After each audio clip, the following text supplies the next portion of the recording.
ভীষণ ভয় পেয়েছে, ভীষণ ভয় পেয়েছে। বাবা কেন ভয় পেয়েছে বলছি বলছি বলছি দাঁড়াও। প্রচণ্ড ভীতু মানুষ চোপা, বলছি, অ্যাক্টিংয়েরও মাত্রা আছে। চোপা ঘুম থেকে উঠলো, উঠে ছাদে গেল কাপড় টাপড় দিতে। তারপর ওরা বললো যে ও চলে যাবে বাড়িতে, আর বেশি দিন থাকবে না, বেশি থাকা যাচ্ছে না, ওর অসুবিধা আছে। তারপর এতদিন ছিল কখনো ছাদে যায়নি, কালকেই ছাদে গেল। আর অথচ ওই দিনই ছাদে গেল যেদিন কিনা ও বাড়িতে চলে যাবে।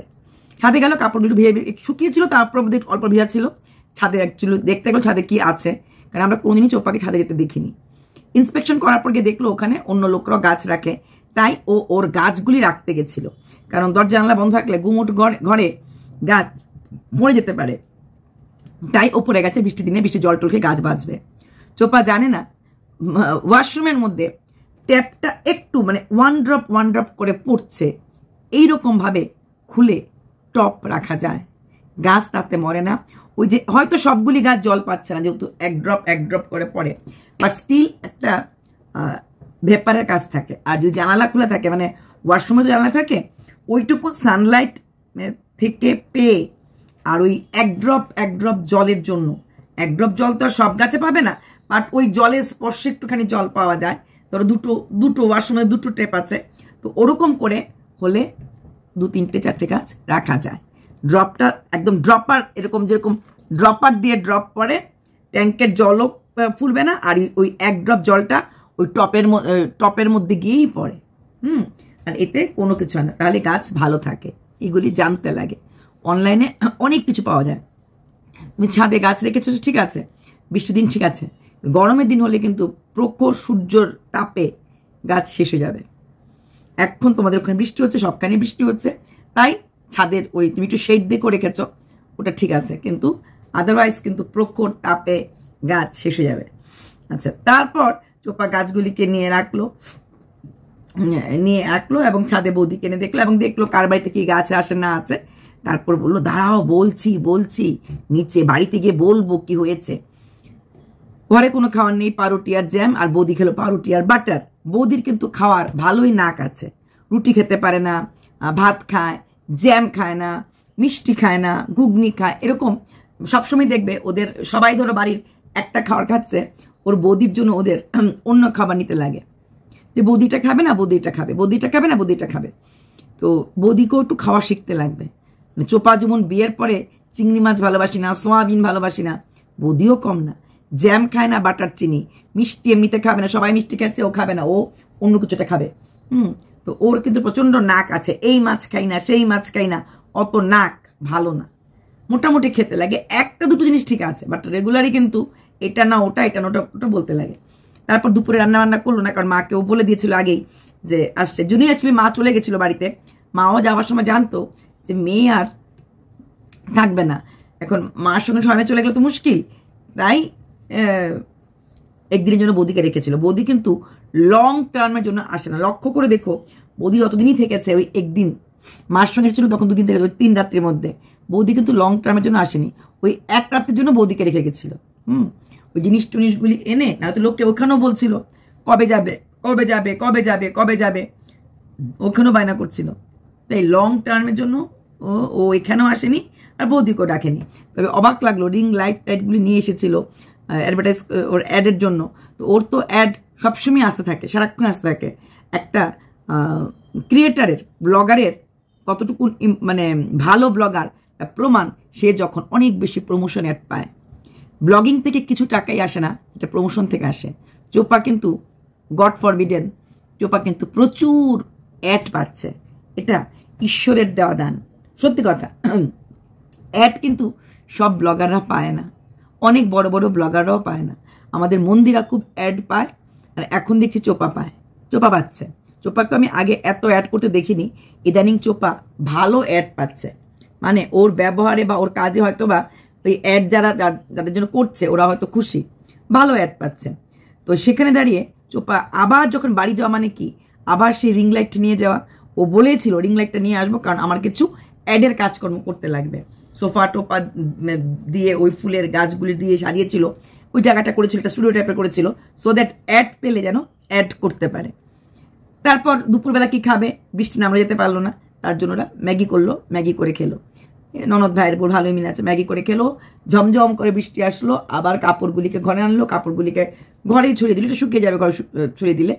তারপর তলপি তালপা নিয়ে চোপা রওনা হলো বাড়ির দিকে। ট্রেনে যে গেল, ট্রেনে কি ভ্যাবলা স্টেশন থেকে গেল, গেসের বোধহয় হাসনাবাদে নামলো, হাসনাবাদ থেকে টোটো করে ওর বাড়ি। আচ্ছা, চোপা তার বাড়িতে যাওয়ার পরেই দেখলো কিছু খেলো না, ট্রেনের মধ্যে পাপড় খেয়ে, চিন্তা করে দেখো কি সুন্দর ফুড হ্যাবিট। পাপড়, সকালবেলা পাউরুটি জ্যাম, দুপুরবেলা ম্যাগি, আর রাস্তাতে খেলো পাপড়। পাপড় খেয়ে বাড়িতে গেল, গিয়ে ঢুকলো, আবার বললো, টন্ট করলো, লোকে বলবে ব্যাগ কোথায়, ব্যাগ। আগের বার ওর ব্যাগগুলি মানে ওর হাতে দেখা যায়নি, 4-5টা 3-4টা ব্যাগ নিয়ে ও গেছে বলেছে, বা লিফট থেকে নামার সময়ও যে ওর ব্যাগটা দেখা যায়নি, মানে ওকে হাতে 2টো ব্যাগই দেখা গেছে। তাই লোকে বলতো 4টা ব্যাগ দেখিয়েছিল, আর 2টো ব্যাগ তো দেখিনি তোমার হাতে। এই জন্য বললো দেখিয়ে দাও ব্যাগগুলি, নাহলে লোকে আবার বলবে ব্যাগগুলি কোথায়। আজকে পরিষ্কার দেখা যাচ্ছিল বৌদির হাতে 2টো ব্যাগ, ওর কাছে ব্যাগ ছিল। তারপর ও হাসনাবাদে নামলো, ওখান থেকে টোটো নিয়ে বাড়িতে গেল। বাড়িতে যাওয়ার পর তো আমরা অধীর আগ্রহে বসে আছি, ও সোনা বলো না, ও সোনা বলো না। সোনা বলছে দাঁড়াও দাঁড়াও দাঁড়াও। বাড়িতে যাওয়ার পর বৌদি ভাত খেলো এবং বললো, যে বলে না ভেতো বাঙালি বলে বৌদিকে সবসময় ওরা খ্যাপায়, বৌদির বাড়ি থেকে ভাত তরকারি খেতে বসে গেল। ও আর খেলো না, ও চা নেশা, ও চা আর ওই পাঁপড় দিয়ে চা খেতে থাকলো। তারপর ও বললো কি জিনিস, ও কিন্তু এখন আসার সময়ও কিন্তু মোটামুটি 4টা ব্যাগ নিয়ে এসেছে, এখনো কিন্তু কম নিয়ে আসেনি। সবজি টবজি, তারপরে কি মাছ ছিল, বাতাসা ছিল, যা যা ছিল, মাংসও ছিল একটুখানি। আর মা যাওয়ার পর ওর কিন্তু রান্না করেনি, রাত্রেটা শুধু কাটালো। একটা মা যাওয়ার পর যা কি খেয়েছে, তো রাত্রে রান্না করে খেয়েছে। আর দিনের বেলা কিন্তু যে একটু ভাত, সিদ্ধ ভাত করে নেই, কিছু করে নেই, কোনো কিছুই না। মানে এটা কিন্তু প্ল্যানই ছিল যে মা তুমি যাও, আজকে রাতটা আমি থাকি, তারপর কালকে আমি যাব। আচ্ছা, রাত্রেবেলা আর কিছু মিশে করলো না। তারপর ও আবার 3-4টা ব্যাগ বয়ে ও নিয়ে গেল। আচ্ছা, যাওয়ার পর বললো কিছু লোক এলাকাতে নাকি ওর যে বাড়ির মানে ওই ফ্ল্যাটের যেই মানে যে থাকে বোধহয়, ওদের ইয়ে নেই, সিকিউরিটি গার্ড না, বাট ফ্ল্যাটের বোধহয় কেউ থাকে যে পরিদর্শন করে বা কিছু একটা, সুপারভাইজার বোধহয় বলে। হ্যাঁ, তো না ফ্ল্যাট, তোমরা বলবে দিদি ফ্ল্যাটে ম্যানেজার থাকে, যাদের সোসাইটি থাকে, যেরকম আমাদের আছে ফ্ল্যাটের সোসাইটি, ফ্ল্যাটের অফিস রুম। হ্যাঁ, যেরকম লাইট চলে গেলে চোপার, যেমন দাদার সাথে চোপার ঠিক করতে লাগলো, আমাদের এখান থেকে বলে দিলে সোসাইটির লোকরা এসেই করে দিয়ে যাবে। ইনফ্যাক্ট আমি নতুন ফ্ল্যাটটা নিয়েছি, একটা ফ্ল্যাটে আমার নেই, একটা ফ্ল্যাটে আমার লিফট টিফট সবই আছে, কিন্তু আমার কিন্তু ওই ফ্ল্যাটে কোনো গার্ড রুম নেই বা কোনো গার্ড নেই, ওটাতে আমার নিজের থেকে নিচে করতে লাগবে। আরেকটা যে ফ্ল্যাট নিয়েছি ওখানে কিন্তু আমার সিকিউরিটি গার্ড আছে, এবং সিসিটিভি তো আছে সব দিকে, প্লাস সিকিউরিটি গার্ডও আছে, প্লাস প্লাম্বার, ইলেকট্রিশিয়ান সব আমাদের ওই অফিস থেকে পাঠিয়ে দেবে। প্লাম্বার লাগে তো সুপারভাইজার, ওটাকে আমরা বলি ম্যানেজার, ওখানে অফিসের মানে ফ্ল্যাট ম্যানেজার, তো উনি সব কিছু দেখভাল করে। ওনার কাছে বললেই সব, মানে সকাল 9টা থেকে 5টা ওনার অফিস থাকে, 9টা থেকে 5টা আমাদের সমস্ত কিছু, যা তোমার প্রবলেম বললে তোমার সব কিছু প্রবলেম সলভ হয়ে যায়। তবে হ্যাঁ, ইলেকট্রিশিয়ান রাত্রেবেলা বললো আমাদের কাছে নাম্বার থাকে, চলে আসে। আচ্ছা, তো এখানে চোপার সেই ফেসিলিটিগুলি নেই। Facility according to flat wise change হয়। যেরকম আমার এই ফ্ল্যাটে কিন্তু কনস্ট্যান্ট ইলেকট্রিশিয়ান বসা থাকে না, ডিউটি শিফটিং বসা থাকে না, বাই কল আসে, যে কোনো প্রবলেম হলে কল করলে সে ইলেকট্রিশিয়ান আসবে, এখানে লেখাতে লেগে কমপ্লেন তো চলে আসবে।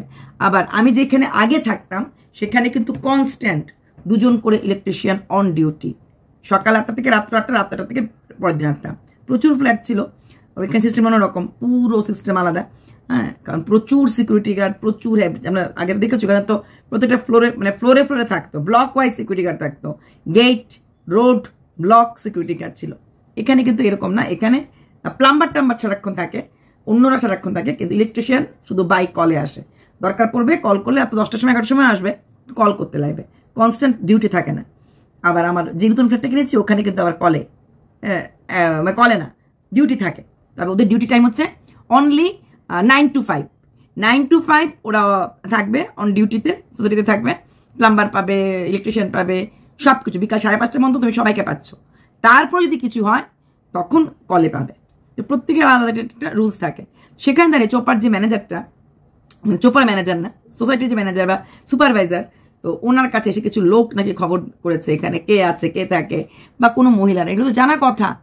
চোপা যেইভাবে তুমি ফ্ল্যাটের এরিয়াটা দেখাচ্ছ, হ্যাঁ দেখবে আমরা যে কন্ট্রোভার্সি ক্রিয়েটার, আমি যে আমার ফ্ল্যাটগুলি দেখিয়েছি, আমি কিন্তু এক্স্যাক্ট এরিয়াটা হয়তো আরো ভালো দেখাতে পারতাম, এত সুন্দর সিনারি, এক্স্যাক্ট এরিয়াটা দেখাবো না বলেই কিন্তু একটু কাটছাট করে দেখাই, যে পুরোটা দেখাবো না, পুরো একদম একদম অ্যাড্রেসটা দেখাবো না, যে আমার এই ফ্ল্যাটটা একদম এখানে, অথচ এত সুন্দর এরিয়া, ওখানে দেখাতেই খুব ভালো লাগবে। হ্যাঁ, কন্ট্রোভার্সি ছেড়ে দিলে নিশ্চয়ই দেখাবো যে এই দেখো আমার এই এরিয়াতে একদম এত সুন্দর প্রপার এরিয়াটা দেখাতাম। তাও যখন আমি মন্দিরে জাস্ট পুরো দেখাচ্ছিলাম তখন আমি কিন্তু কাটছাট করে দেখিয়েছি, পুরোটা একদম দেখিয়ে দিইনি, অল্প দেখিয়েছি। একদম চাইলে পুরোটাই দেখাতে পারতাম, একদম এত সুন্দর, মানে এত সুন্দর পুরো ফ্ল্যাটটা। তুমি সেখানে থেকে তোমার একটা রিস্ক আছে, তুমি কিন্তু তোমার মানে ওই এলাকার লোকাল যারা ওই জায়গাতে থাকে ওরা কিন্তু পুরো বুঝে যাবে তোমার গেট, তোমার অপোজিটে কতটুকুন গাড়ি, ওই মন্দির, তুমি মন্দিরটার নাম বলছো, সে মন্দিরের সামনে গেলেই তো সবাই বুঝে যাবে যে মন্দির থেকে তোমার ফ্ল্যাটটা দেখা যায়। সেখানে তোমার ফ্ল্যাটটাতে আসলে পরেই দেখে ফেলতে পারবে যে এই ফ্ল্যাটটা কতদিনের ফ্ল্যাট, কি ফ্ল্যাট না ফ্ল্যাট। সেখানে লোকে খবর নিতেই পারবে যে তোমার ফ্ল্যাটে কজন আছে, কজন না থাকে, তুমি একা থাকো না থাকো না। এটা তো অনেক দিন ধরেই এটা হওয়ার কথা ছিল, তাই নয় কি? তুমি যখন বলেছিলে নেমন্তন্ন হ্যান ত্যান, লোক খবর, সেটা নিয়ে ভয় পেয়ে চলে গেলে, তার মানে কি তুমি আর ফ্ল্যাটে কখনো আসবে না? তুমি এখন বলছো তুমি একটা ব্যবস্থা করে আসবে, পুলিশ প্রোটেকশন নিতে পারো, পুলিশকে বলতে পারো সিকিউরিটির ব্যাপারে, ইটস ওকে। বাট ওরা যখন আসবে, একটা চোপা কিন্তু কথা খুব বাট বলে, আমি নর্মালি বাট বলি, তো বাট তুমি যখন পুলিশ স্টেশনকে খবর দেবে, ঘটনা ঘটে যাওয়ার পর কিন্তু পুলিশ আসবে। কোনো 3-4টা মহিলা যদি আসে, সে ক্রিয়েটারই হোক বা ব্লগারই হোক, হতে পারে ওরা তোমার কাছে জাস্ট এর জন্য আসবে যে চ্যানেল প্রমোট একটা বড় বড় ক্রিয়েটারের কাছে ব্যাপার থাকে, একটু বলে দিন দিদি, হয়তো ওরা কন্ট্রোভার্সি ক্রিয়েটার, হ্যাঁ, আসার পর দেখার পর হয়তো ওরা গিয়ে কিছু বলবে, সেটা বলার সঙ্গে সঙ্গে কিছু কন্ট্রোভার্সি ক্রিয়েটার আছে, কিছু মাসিমুনি আছে, খাতা বুড়ি কন্ট্রোভার্সি ক্রিয়েটার, যারা মানে যেদিকে উড়লো ছাই সেই দিকে ধাই, যেই শুনবে তোমার বাড়ি থেকে এসেছে সঙ্গে সঙ্গে ওদের ফেসবুক আইডি থেকে খুঁজে পেতে তোমাকে তোমাকে না মানে ওদেরকে হ্যালো করে খিচুড়ি মাখানো ভিডিও মার্কেটে ছেড়ে দেবে। এটা একটা ব্যাপার তো আছেই। তবে যদি তোমার সঙ্গে দেখা করতে কারোর একান্ত ইচ্ছা হয়, ওরা কিন্তু চাইলে বাপের বাড়ির পাড়াটাতেও দেখা করতে পারে, কিন্তু বাপের বাড়ির পাড়াটার মোটামুটি অনেক নাম, মানে ওই এলাকার লোক তো বুঝে গেছে না কোথায় দেবীর মোড়, কোথায় কি, তুমি যেভাবে স্কুলটা দেখাও, তো মোটামুটি ওই এলাকাটাতে কোথায় স্কুল আছে আর স্কুলের অপোজিটই তোমার বাড়ি, তো অতটা খোঁজাটা অস্বাভাবিক না। তোমার বাড়িটা ক্লাব ঘর, ক্লাবের অ্যাড্রেস, যারা ওই তোমার এই বাড়িতে আসতে পারে তারা কিন্তু ওই বাড়িতে যেতে পারে। তুমি বলবে তোমার এই ফ্ল্যাটটা একদম মানে মেইন রোডে, সেখান থেকে দাঁড়িয়ে তোমার বাড়িটা অনেক দূরে, আর তার জন্য অত সবাই যেতে পারবে না। তবে ভয় পেয়ে কি তুমি কিছু করতে পারবে না। তোমার জীবনে এই ঝড়গুলি তো আসবেই, এই ঝড় এই তুফানগুলি চলবে যতদিন পর্যন্ত পুরোপুরি ডিভোর্স না হয়ে যাবে, ততদিন পর্যন্ত পুরো মামলার রফা দফা হয়ে যাবে। দেখো তুমি মন্দিরাকে দেখে ইন্সপিরেশন পেয়েছিলে, মন্দিরের ব্যাপারটা মাত্র 2 মাস চলেছে, 2 মাস পরেই কিন্তু মন্দিরা ব্যাক টু প্যাভিলিয়ন, তার শ্বশুরবাড়ি, তার সংসার, কথা হয় মাঝে মাঝে মানে এই কন্ট্রোভার্সি জগতে। তোমার মতো এরকম বাড়ি ঘর ছাড়া 1টা বছর হতে চলছে, না কোথাও ডিভোর্স আছে, না কোথাও বাচ্চার কাস্টাডির মামলা আছে, একই লয়ে চলছে, তাই না?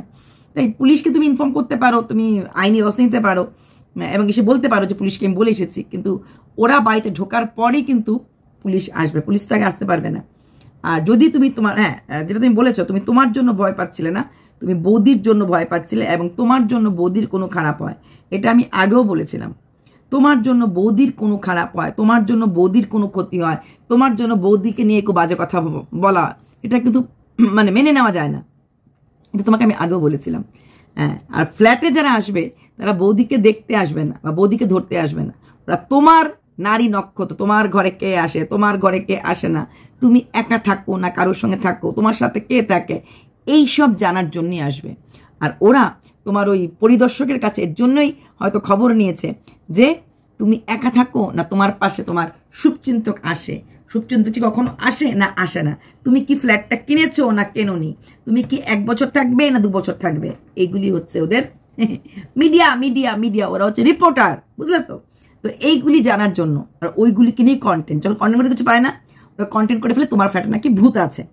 নিজেরাই বলছে, একবার বলছে কিনেছো, একবার বলছে 3 মাসের এগ্রিমেন্ট, একবার বলছে 11 মাস পরে মালিক নিজে এসে থাকবে, মানে একদিনে সকালের ভিডিওর সাথে বিকেলের ভিডিও মিলে না, বিকেলের ভিডিওর সাথে রাত্রে ভিডিও মিলে না, মানে গল্পের গরু ওরা গাছে ওঠাবেই। তো এখন জানতে লাগবে শুভচিন্তক তুমি একদম ছেড়ে দিয়েছো, একদম শুভচিন্তকে যাও না, তো এই কথাগুলি জানতে লাগবে কি করে শুভচিন্তক তোমাকে কি করে ছেড়ে দিল, কি করে ছাড়াছাড়ি হয়ে গেল, এই সবগুলি জানতে লাগবে। কারোর নজরে আবার তোমাদের একটা নাটক চলছে, কারণ নাটকের কারণ হচ্ছে একটা তোমার থাম্বনেল অনেকে লাগায় যা তোমার এগেনস্টে ভিডিও করে, প্রচণ্ড বাজে কথা করে, ওদেরকে নাকি তুমি স্ট্রাইক দো না। কারণটা কি হতে পারে? এসব মানে বকওয়াজ ভিডিও। ওরা জানি না, তারা যদি প্রদীপের কাছ থেকে, তোমার প্রদীপের ঘরে থাকে কালীন তুমি যে ভিডিওগুলি করেছো, সেই ভিডিওগুলি এনে যদি ওখানে থাম্বনেল যদি এনে লাগায়, তাহলে তুমি স্ট্রাইক দিতে পারবে না।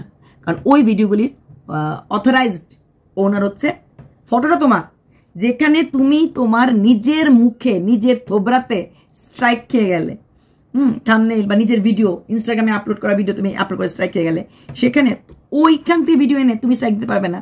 ওরা কখনোই ভিডিওগুলি খতিয়ে করে না, বা কোনো ভিডিও ওরা ভালো করে দেখে না, বা দেখার চেষ্টাটাও করে না। এই হচ্ছে ওরা। তো এই কথাগুলির উত্তর নেই, কারণ এটা নাকি নাটকের জন্যই এরকম হচ্ছে। কারণ তাহলে তুমি কেন স্ট্রাইক দিচ্ছ না? আবার প্রদীপ কেন এখনো কোর্টে যাচ্ছে না, তোমাকে ডিভোর্স ফুল অ্যান্ড ফাইনাল দিচ্ছে না, কি করে মেনে নিচ্ছে সব কথাবার্তা? তো এইগুলি ব্লা ব্লা করে ভিডিও হয়। তো তাই সেই সব ক্রিয়েটারদের তোমার গোপন সূত্রের খবর এবং গোপন তথ্য ওদের জানতেই লাগবে। গোপন সূত্র আর গোপন তথ্য, গোপন সূত্র গোপন তথ্য জানার জন্য তোমার ফ্ল্যাটটা তুমি মোটামুটি পুরোটা দেখিয়ে দিচ্ছ। বিশেষ করে ওই যে মন্দিরটা তুমি দেখিয়েছো, ওই মন্দিরটা নিশ্চয়ই এরিয়ার ওই এলাকার সবাই চিনবে। যেমন আমি চিনে গেলাম কি ভ্যাবলা স্টেশন নাকি তুমি বললে, তারপর হাসনাবাদ স্টেশন থেকে দেবীর মোড় যাও, দেবীর মোড় থেকেও তুমি আরেকটা রিক্সা বা টোটো নিয়ে বেশি টাকা 10 টাকা লাগে বোধ হয় তোমাদের বাড়ি। মোটামুটি কিন্তু আমিই চিনে গেছি। সেখানে যারা ওই এরিয়ার লোক আর যাদের প্রচুর ওই ফেসবুক ইনস্টাতে হ্যালো হাই ওরা তো জানবেই, তাই না? ওরা তো খবরগুলি জানবেই। তাই এটা কি তুমি গিমিক দিয়েছো, ক্লিকবেট দিয়েছো? যেহেতু সবাই তোমাকে বলে সাবধানে থেকো, কারণ তোমাদের বাড়ি মেইন গেটও তো তালা থাকে, কলাপসেবল গেটে। এই ধরনের বাড়িদের কলাপসেবল গেটে তালা থাকে। যারা ফ্ল্যাট লোক হয়, অরিজিনাল লোক হয়, তাদের কাছে চাবি থাকে, ওরা চাবি দিয়ে খুলে দেয়। আমি কলকাতাটা ফ্ল্যাটে দেখেছি। তারপর ওপর ঘরে গেলে খুলে। আর যদি মানে মেইন দরজাটা খোলা থাকে, তার মানে কেউ কাছে পিঠে কেউ গেছে, এক্ষুনি চলে আসবে। আদারওয়াইজ ওই ফ্ল্যাটে থাকা সমস্ত লোকদের মেইন গেটের মানে তালাটা অ্যালাউড, এবং সেই গেটের চাবিটা যতগুলি ফ্ল্যাট আছে সবার কাছে দেওয়া থাকে। আমি এমনও দেখেছি গেটে দিয়ে ঢুকতে পারছে না, গেটে তালা, ওপর থেকে তার স্ত্রীকে বলে যে চাবিটা ফেলো, ওপর থেকে স্ত্রী চাবিটা ফেলেছে, তারপর ওই মালিক মেইন গেট খুলে ঘরে গেছে। হ্যাঁ, মেইন গেটে তালা থাকে, রাত্রেবেলা মেইন গেটে তালা থাকে। যে অন্য ফ্ল্যাটের লোকরা 12টার সময় আসতে পারে, না আসার কথা না, কিন্তু চাবিটা তো থাকে, ওই চাবিটা দিয়ে ওরা চলে আসতে পারে। বা ধর কারোর বাড়িতে অন্য জায়গা থেকে লোক আসলো, ঘুরতে আসলো, তখন ওই চাবিটা দিয়ে, ওই মেইন গেটের চাবিটা দিয়ে ঢুকে পড়ে। তো মেইন গেটের চাবিটারই ওদের মেইন যত্ন সহকারে রাখতে লাগে। একটা থাকে মেইন গেটের চাবি, একটা থাকে ঘরের চাবি। তো মেইন গেটের চাবিটা না থাকলে আপ ডাউন করতে পারবেন। এরকম তো তোমারও নিশ্চয়ই মেইন গেটের চাবি থাকবে তোমার কাছে। যদি তোমার কাছে, হ্যাঁ, এখন বলে মেইন গেটের চাবি আমার থাকলে, তোমার ঘরে কোনো লোক আসলে ওই মেইন গেট থেকে পারমিশন নিতে লাগবে। তো তোমাদের যদি মেইন গেট সবসময় লক থাকে, যদি যার বাড়িতে যে আসলো বা যে বেরোলো তখন যদি খোলা থাকে, আলাদা কথা। তুমি বলবে যে না, অনেক সময় খোলা থাকে, কারণ কাছে পিঠে কেউ গেলে হয়তো লাগায় না, ঢোকার পর হয়তো একবারে লক করে ঢুকে পড়ে। এটা একটা ব্যাপার থাকে। আমিও দেখেছি ওই ফ্ল্যাটে সবসময় লক করা থাকে না। আমরা যখন বেরিয়ে চলেছি কিছুক্ষণ, ধর 1-2 ঘন্টা এসে পড়েছি, আমরা গেটটা খোলাই মানে রেখে চলে গেছি, যে আসবো রাত্রেবেলা একবার এসে লক করে দেবো গেট। আবার অনেক সময় সকালবেলাও দেখেছি মেইন গেট তালা, বেরোতে গেছি মেইন গেট তালা, তখন আবার চাবিটা নিয়ে খুলতে লেগেছে। ডিপেন্ড করে প্রত্যেকটা বাড়ির সোসাইটির যেরকম নিয়ম থাকে। তোমার যে ফ্ল্যাট সিস্টেম সেটা তো নিয়ম থাকবে। কতদিন আর ডারকে জিওগে।